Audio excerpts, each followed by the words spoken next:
Oh boy, do we have a night for you. Feeling Trump's wrath. Why he's now pointing fingers at his own party. Needed help from North Carolina? Will Washington leave the Tar Heel state behind? And Elon Musk for Speaker of the House? Who's floating that idea? That's Topping the Hill on NewsNation tonight.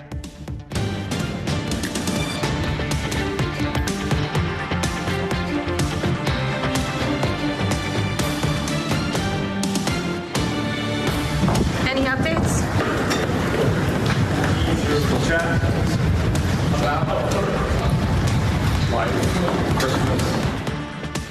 Well, it is mid-December, but could you say welcome to 2025 already? What we are witnessing right now is a window into what next year could very well be like for Republicans.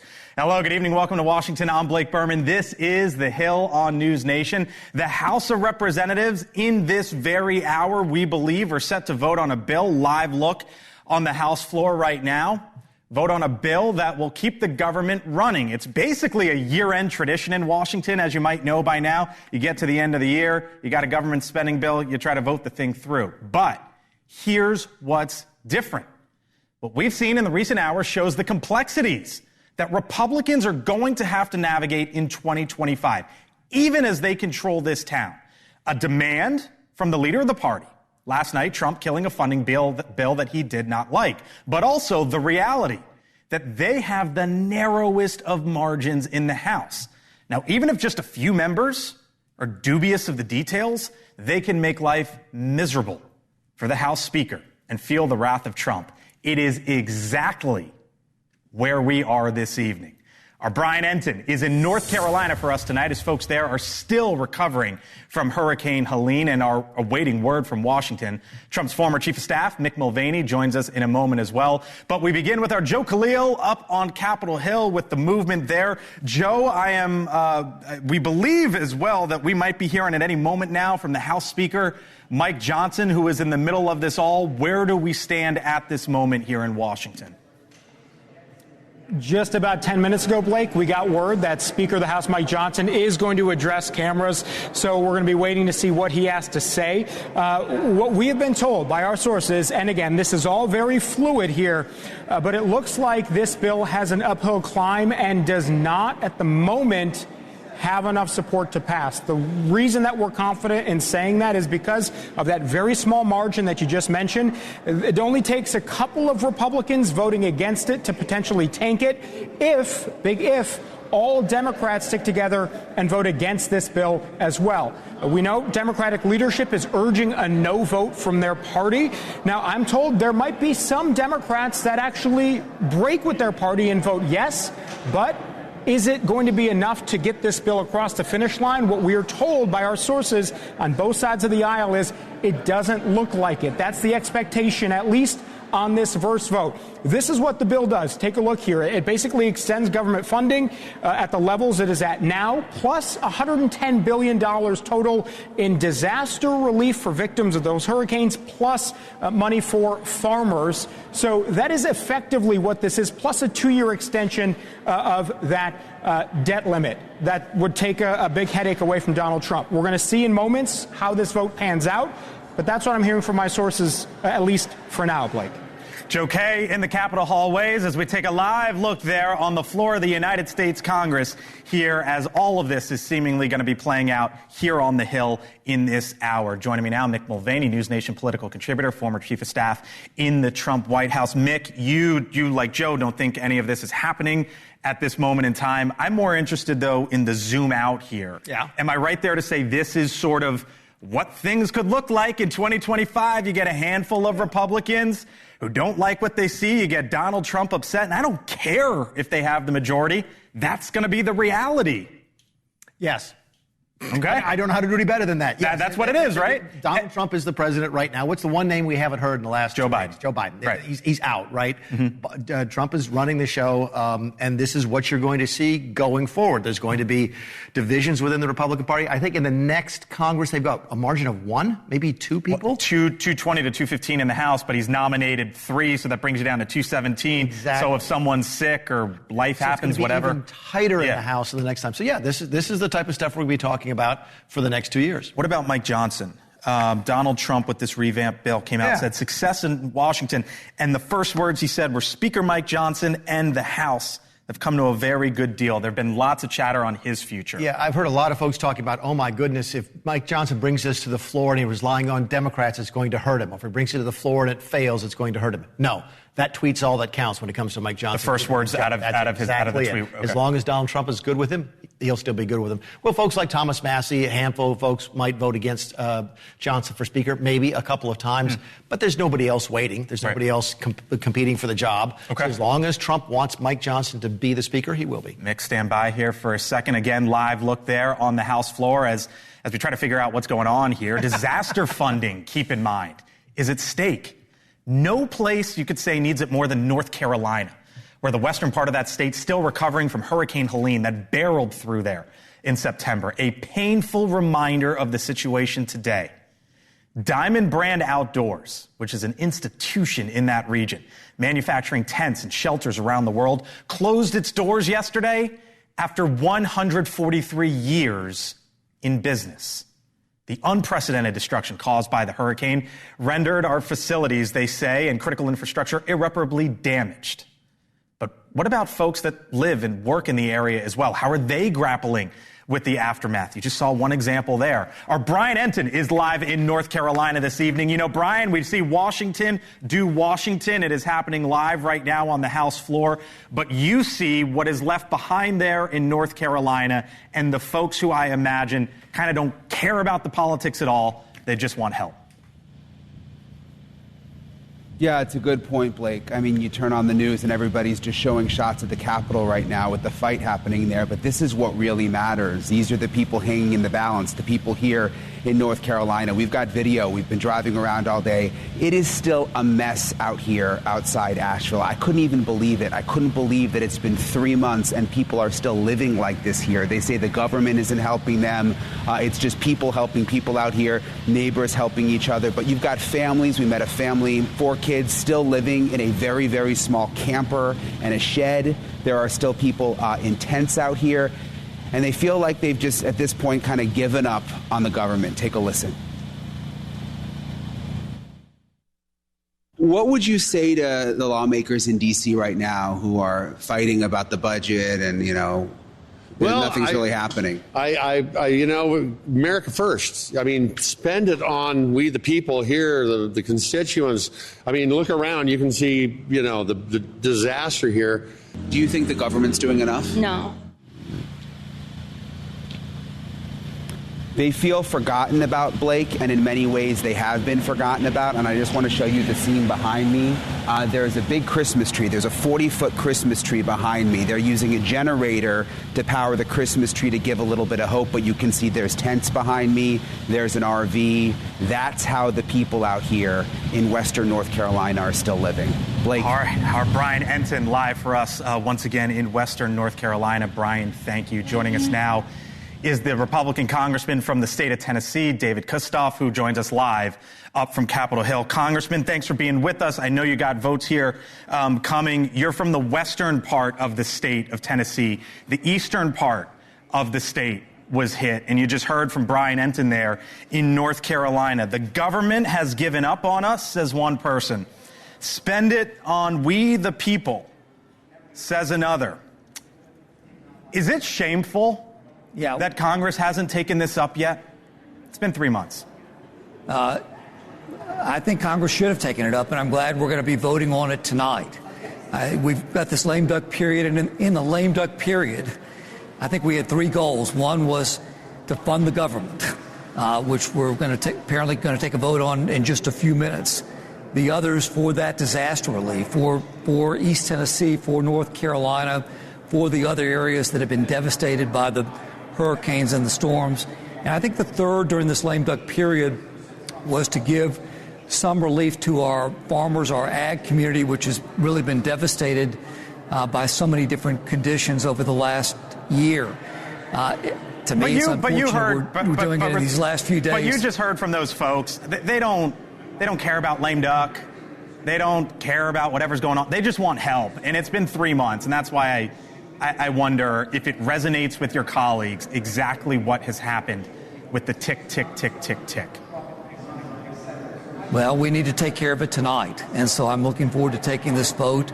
I will be voting in the affirmative. I'm going to vote for this funding to continue to fund the government, to support President Trump's agenda, to support the victims that you just had on TV just a few moments ago, and for our ag community. I just think it's crucial.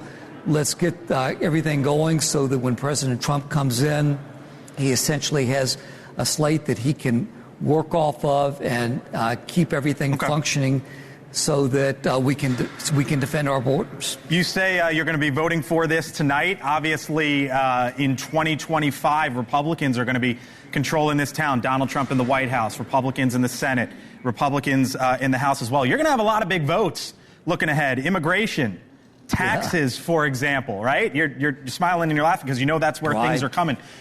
This wasn't did this not highlight the peril for Republicans if they dare cross Donald Trump? Would you ever?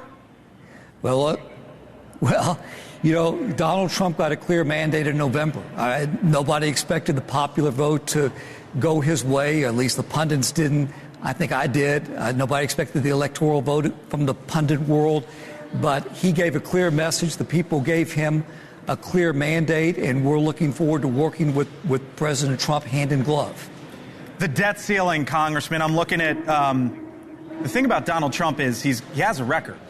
And in the 2 full years where Trump was president in the first go-around, where there wasn't COVID or there wasn't the prior administration, $779 billion in deficits, FY18, $983 billion in deficits in fiscal year 19. And now Republicans are talking about getting rid of the debt ceiling, suspending it for a couple years. How do you actually make the argument that this Republican Party is still the Republican Party of fiscal responsibility? Because I saw what happened in the last administration, and now you're treating the debt like it's nothing. I do think this Republican Party, and you know this, is a lot different than the Republican Party in 2016. We are more populist. And you are hearing people from within my Republican conference that are focusing more on the debt and deficits than they did 8 years ago. I think I can make the argument that 8 years ago when I was elected, my constituents didn't care about it as much as they do today. So that's going to be a clear factor. We're going to have to find common ground. I hope the Democrats can work with us to control spending. If this is the new Republican Party, is the Republican Party now a party of spending? No, we're the party of fiscal responsibility. We're also the party of economic growth. That's where I'm trying to reconcile that, Congressman, respectfully.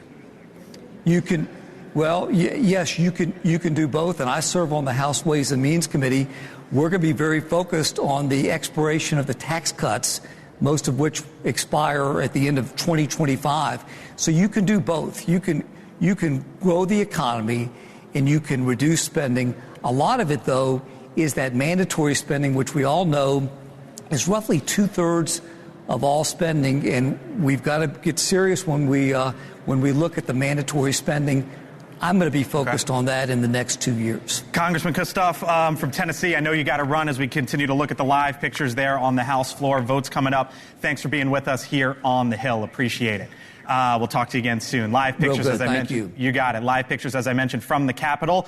You can see the microphone there in the halls of the Capitol. That could mean that any moment now, Mike Johnson, the House Speaker, what is going on with him and his party? If he talks live, we will take you there live. Welcome to Washington. This is the center of politics on a very big night, including the ag bill. Farmers, any help for them? We're back in a few.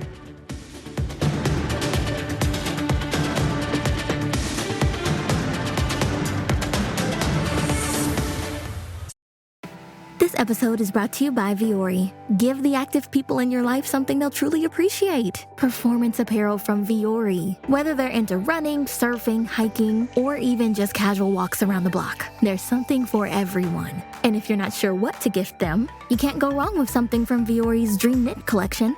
It's the perfect gift and so comfortable. Get 20% off your first purchase today at Vuori, VUORI.com/Spotify.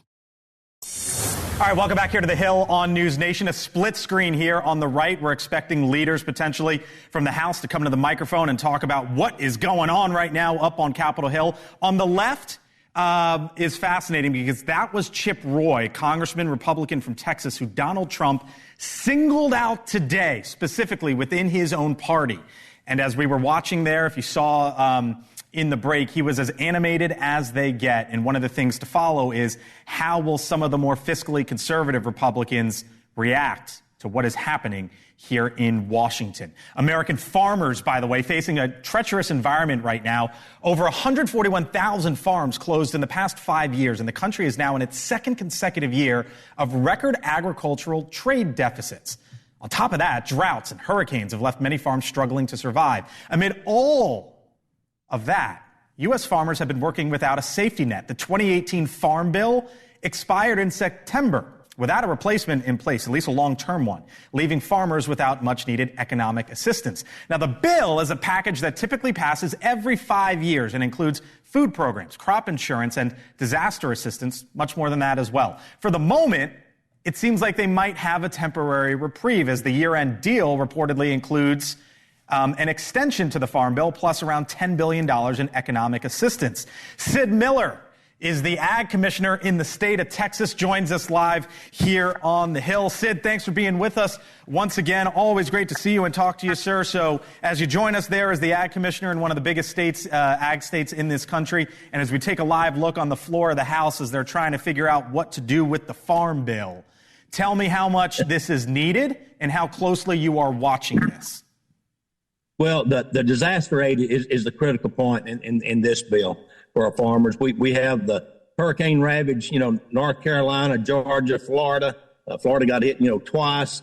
They haven't got any relief yet because there's no Farm Bill. It expired. So we need this, short-term injection into the system to prop those farmers up and keep them in business. It's time to start working the fields for spring planting, and we need some predictability. Yeah, so you say a short-term solution here, but you need predictability. And that's sort of what I'm getting at, Sid, which is this used to be a program that was for 5 years.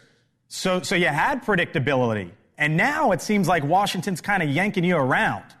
I don't mean you specifically. I mean the industry and folks who you work with. And do you feel that way? Do you feel you're being let down?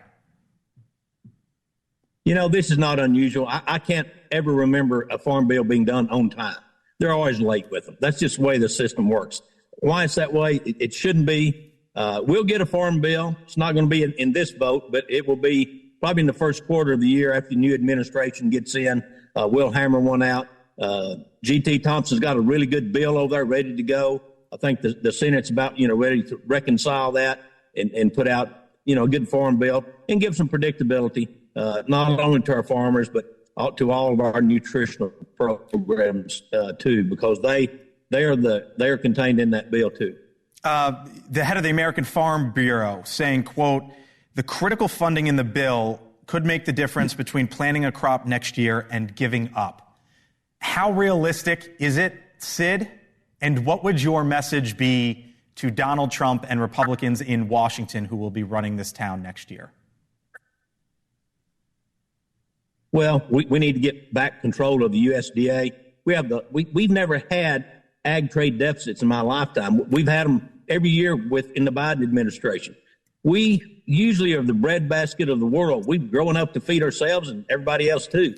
Not so anymore. This year it's predicted that we're going to buy $45 billion more food than we export. We can't sustain that.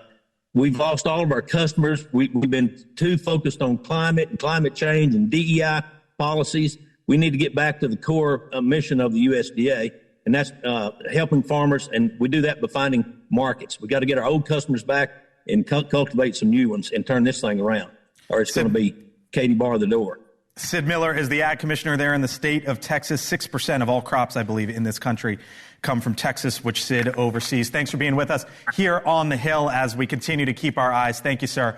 Live on the floor of the United States Congress, as Washington does sort of what Washington does every single time, basically, at this time of the year. try to keep the lights running. But here's part of the intrigue with this. It is a little bit of a window into 2025. It is a little bit of a window into the tight margins in the House and how Republicans might have to navigate all of this going forward. It's why we're watching it so closely here on the Hill, back and forth.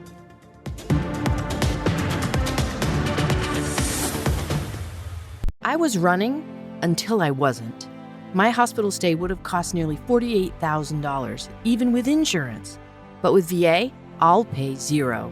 And VA is the best, most affordable healthcare in America for veterans like me. Knowing that my family is waiting at home and a surprise medical bill isn't, that's good for my heart. My service was then, my benefits are now. Get what you earned. Visit choose.va.gov. Not all veterans are eligible for the type or amount of benefits mentioned here. Welcome back here to the Hill on NewsNation as we keep our eyes on the House floor, left side of the screen, as Republicans really try to figure out what is the way forward here. Government funding bill that needs to happen in the upcoming hours, or upcoming day, really, to keep the government running. But Republicans think they have a way out, and this kind of shows how things could operate in 2025 going forward, with Republicans running this town and still needing to cobble together votes. Right side of the screen, if any leadership comes out as well, we will take you there live. Meantime, drone restrictions in New Jersey. Fani Willis is out, and Amazon drivers are on strike. Our Kelly Meyer is here with what's happening elsewhere in the Capitol. Good evening, Kelly. Hey there, Blake. Well, it looks like President-elect Donald Trump scored another legal victory. A state appeals court removed Fulton County District Attorney Fani Willis from Trump's 2020 election interference case in Georgia. The three-judge panel reversed the decision of the trial judge back in March, which allowed Willis to stay on the case. Willis is facing scrutiny for her romantic relationship with the special prosecutor she hired, Nathan Wade. The court saying it is a conflict of interest. And just in time for the holiday, thousands of Amazon delivery drivers at 7 different facilities hit the picket line today in an effort by the Teamsters Union to pressure the company for a labor agreement. Teamsters arguing Amazon ignored the December 15th deadline to negotiate higher wages, better benefits, and safer work conditions, calling this the largest strike against the company in U.S. history. Amazon responding, saying their operations were largely unaffected. And the FAA is issuing a temporary ban on drone flights over a large part of New Jersey as residents grow increasingly alarmed by the massive number of unexplained mystery drones. The FAA saying in a statement to NewsNation they are prohibiting drone flights over the critical New Jersey infrastructure. And here you get a look at all of the areas of New Jersey affected by these restrictions. This ban is expected to continue until January 17th, and that's what's happening around the Hill, Blake. Some pretty big news there out of New Jersey today. It's kind of like they're fed up. Enough is enough. Yeah, and it just seems like they're taking action in little drips when we keep saying, why couldn't they have done this before? Right. And we actually went to the Pentagon today again and asked Major General Patrick Ryder, about whether or not the military would be involved in shooting these things down. And I could play what he had to say real quick. Bottom line is that our forces, our commanders, if they observe UAS activity that they believe represents a threat, they have the authority to conduct mitigation operations based on the capability at their location. So translation of that, if it's a threat, they can take it down. All right. We'll see what happens, Kelly. Thank you so much. Meantime, joining me now, Leroy Chiao, former NASA astronaut.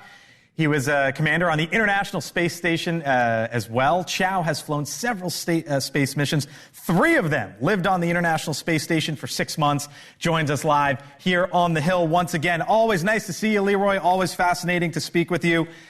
You know what's up there in our skies. You're one of the rare who've been up there and lived on the International Space Station. This is skies of a different kind. But from your perspective, sir, what do you think is going on? You know, it is pretty mysterious. It's hard to believe that our government doesn't really know what's going on. When these things come up, at first blush to me, it seems like it's some kind of a military program, our military program.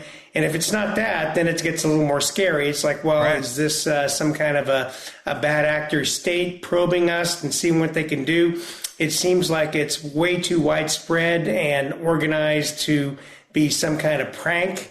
unless somebody's got a lot of money to spend on that. So it's hard to say. It's, our government has denied any knowledge of it or that it's any one of their operations. So I'm just as mystified as you are, actually. You're mystified, but you also had an incident yourself, right? What happened? Well, that's right. What did you see, and what do you think it was?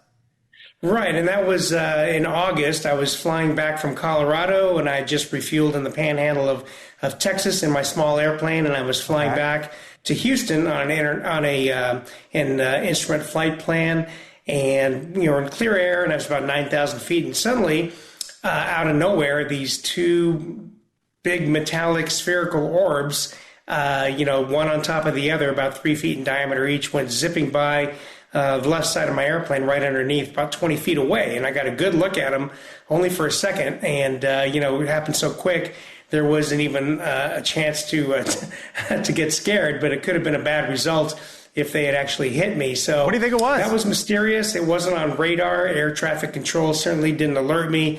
It wasn't on my display that shows other airplanes that are participating with the FAA required transponders.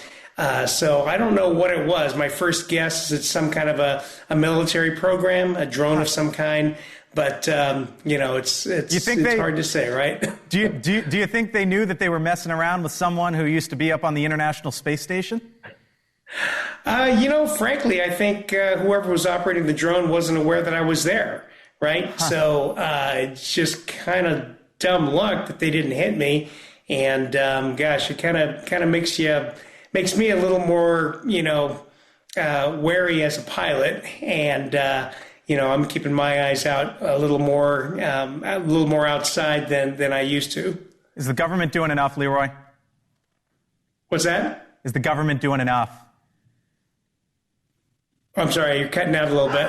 Is the government doing enough? Do you think they're doing enough to basically get to the bottom of this? I think they could be a little more transparent. I think they could tell us what they know. I mean, and like I said, if they really don't know, that's a little more disconcerting, right? I mean, shouldn't they know? I mean, how could we have the best, most advanced military and capabilities, technological capabilities in the world, and if they don't know, that's even more disconcerting. Leroy Chiao, former NASA, former commander of the International Space Station, had an incident of his own and, of course, is asking questions just like the rest of us. Leroy, thank you. Appreciate it. Want to take you back up to Capitol Hill. The House Speaker, Mike Johnson, live here on the Hill. We're going to do the right thing here tonight. The American Relief Act of 2024 will provide temporary funding to get us into the first part of next year. We're excited about that because Republicans will have control of the White House and the Senate and the House, and we'll be able to make the key decisions about funding for the 2025 fiscal year. So this will allow us the opportunity to do that. In addition, we're going to take care of Americans who have suffered true devastating emergencies and disasters. We had, of course, a record hurricane season with Helene and Milton that did real damage across as many as 6 states. There's $100 billion to provide much-needed relief to those people, those Americans who have really been struggling and still are from those storms. And in addition to that, we have $10 billion of emergency aid to our farmers and ranchers. Many of the small farms in America are on the verge of collapse, primarily because of Bidenomics and inflation, the high cost of inputs and fertilizer and seed and everything that they need to keep those farms going. And they've had 3 lost years in a row, some of it because of drought, a lot of it because of the economics of it, and it doesn't make sense for lenders to provide them funding anymore. And so this is a stopgap measure to save those farms, to save food production in America, to ensure that we have that diversity in the marketplace and our food supply is directly related to national security. So it's a very, very important thing for both parties to do to provide that aid. We also have a clean extension of the Farm Bill, a clean extension of health extenders that are necessary, and a couple of other details. Everything that I just told you was negotiated in a bipartisan fashion. Both parties agreed to these terms, and that's what's on the floor right now. The only change in this legislation is that we are going to push the debt limit to January 30th of 2027. We will push it beyond that or to that time point, and that will allow us to do the important work of governing in the new Congress. Why does that matter? Because we are committed to cutting hundreds of billions of dollars of wasteful spending out of the federal budget. That's what we're going to do. The Doge effort with Elon Musk and Vivek Ramaswamy, the commitments that President Trump made on the campaign trail will come to fruition when we get about that very important work for the American people.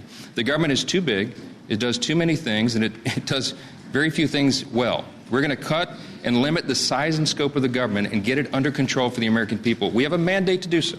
President Trump received 77 million votes in the election. House Republicans, 74.7 million votes, the most in history. We know what we are to do. We're determined to do that. And even though this vote would push the debt limit to 2027, it in no way reflects any lack of enthusiasm on our part to get about those serious cuts for the American people. We have to have fiscal responsibility as a core principle of our party. So that's what the House Republicans are committed to, every single one of them.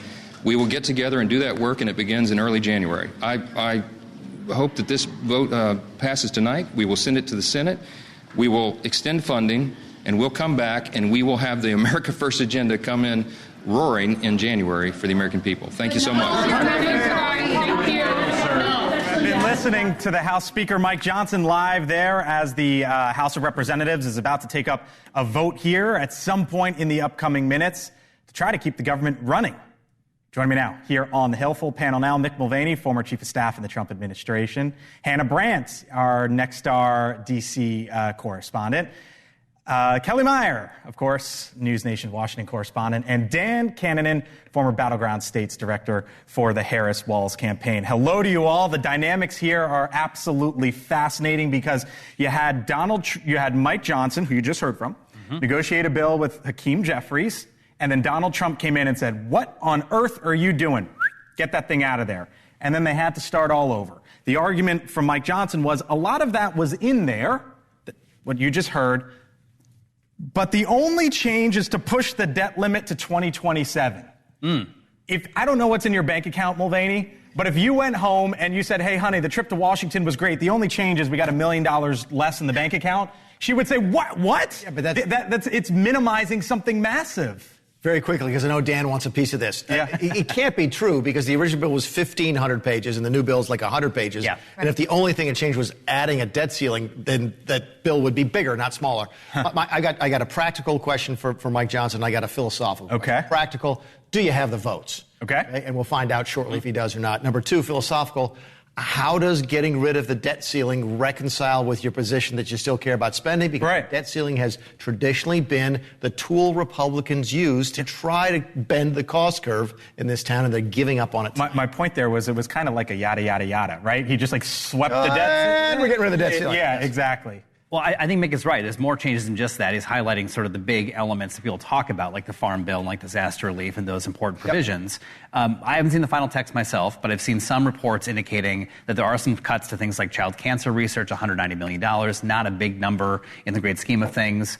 And I think the provision on outbound investments to China is also out of this bill. And you have to ask yourself, given that Elon Musk was all over this and taking this deal, there are really two things here. If that provision's out on China, and if there's a debt limit provision for 2 years, that's the train tracks they need. That's a truck that can drive through to pass another round of the tax cuts. They want to explode the debt one more time because they don't care about the debt. They want to pass the tax cuts. Come back to the thing, though, about cancer. If my understanding is correct, and this is a clean CR, unless the original funding for that cancer, whatever, was strange and outside the ordinary course of business, then you can't cut it in a clean CR. The clean CR essentially says whatever we spent last year, we're spending this year. There are no increases, there are no reductions. There are the details here, right, which they're going over. If you zoom out broadly, because we have these conversations in Washington all the time, Kelly, I think the big storyline here is for all the euphoria that Republicans rightfully had in November after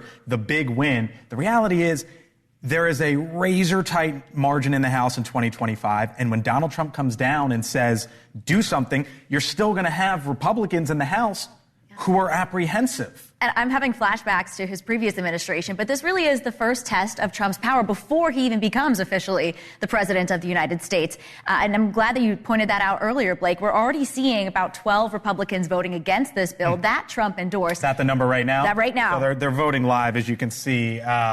That's the tally. This is going to be a long process. It's going to be a long process. I think there's still 122 to go or so. But it just shows the thin margins. It really gives a glimpse. Of course, funding our government is important and continuing to get our military members paid.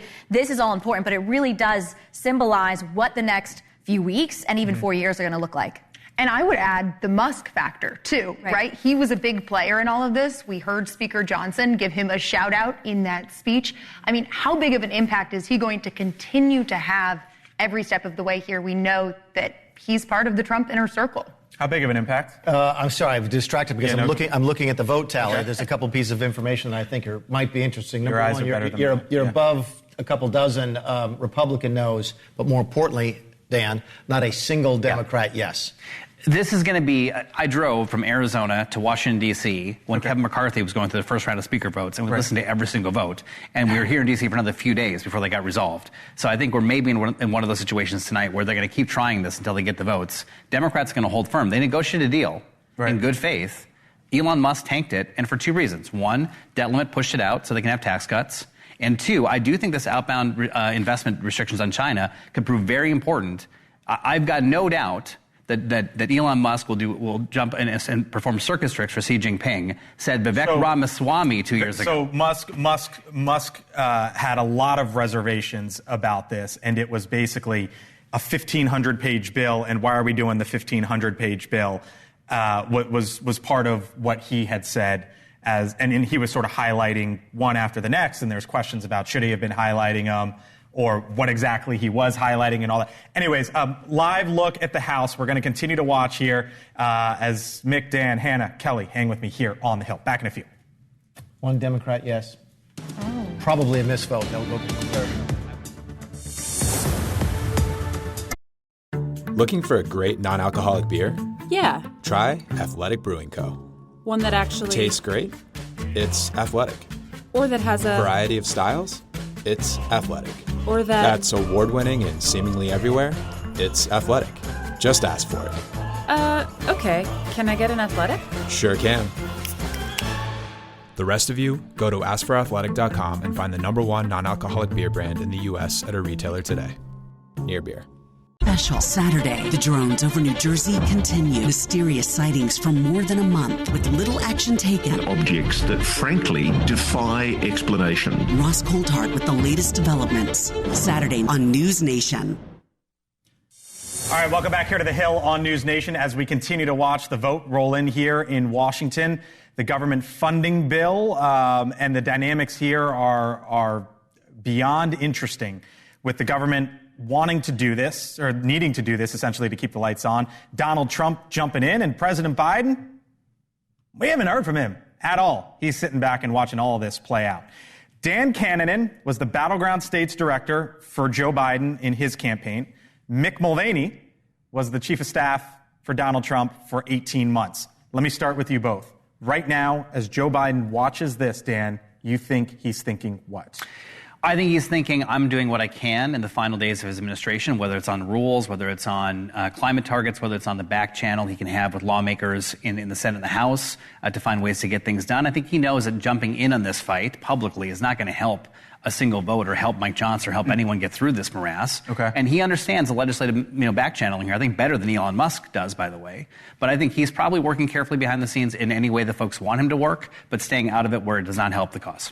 Donald Trump is thinking what, as now there's something like 33 Republicans have voted against this. We just heard Mike Johnson come out for this about 20 minutes ago, Mick. Yeah, I'll answer the question slightly differently, see if I still answer it effectively, which is if I'm the chief of staff and Trump's sitting in the Oval Office while this is happening, in the first term I'm going, boss, 33, that's tough. We might have to sit back and figure out if this is the right strategy or not. I'm not sure we can twist 33 folks.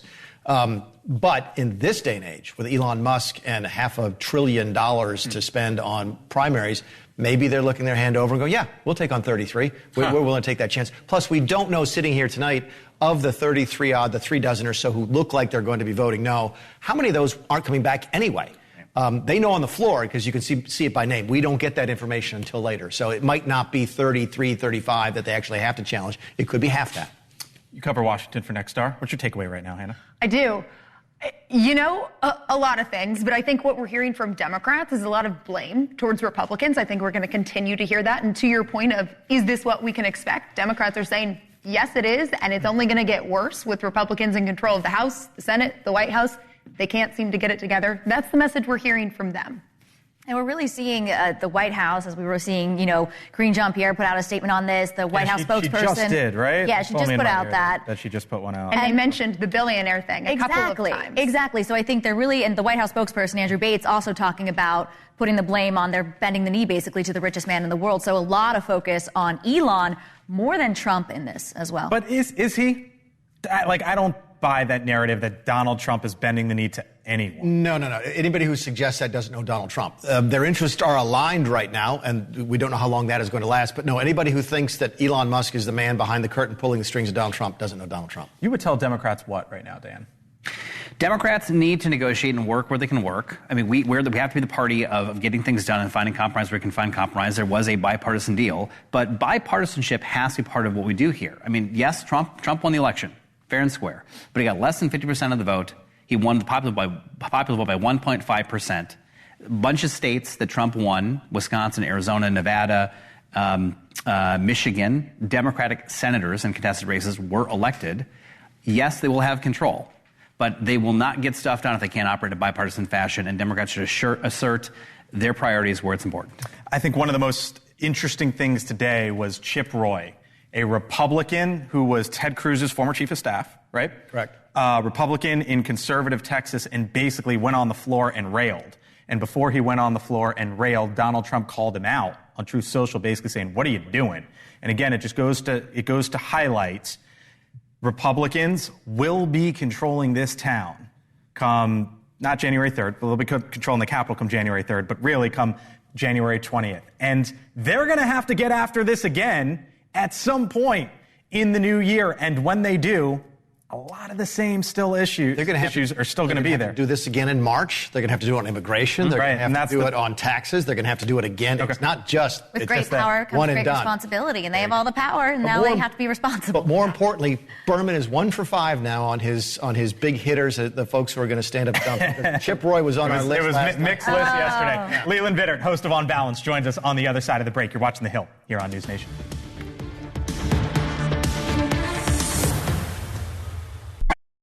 This episode is brought to you by LifeLock. The holidays mean more travel, more shopping, more time online, and more personal info in places that could expose you to identity theft. That's why LifeLock monitors millions of data points every second. If your identity is stolen, their US-based restoration specialist will fix it, guaranteed or your money back. Get more holiday fun and less holiday worry with LifeLock.